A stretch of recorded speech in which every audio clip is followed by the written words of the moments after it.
Marathi story. Topic ससा आणि कासव.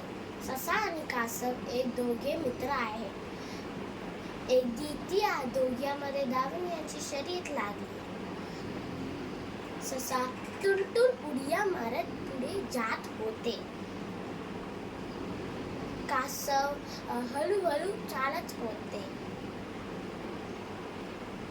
सगळीकडे हिरवीगार गवत पाहून आणि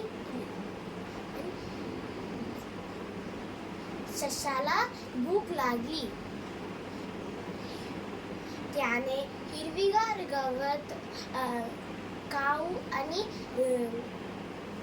सशाला झाडाखाली झोपला.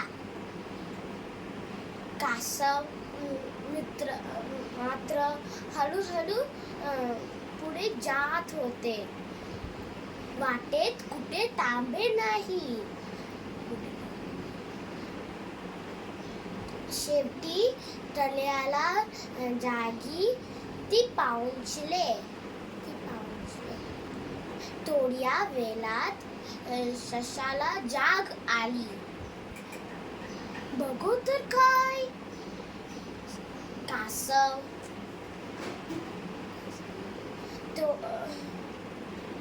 त्यांच्या आधी पोहोचले.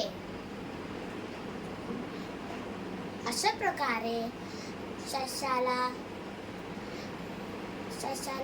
शर्यत हरला व कासव शर्यत जिंकला. Thank you. Like and subscribe.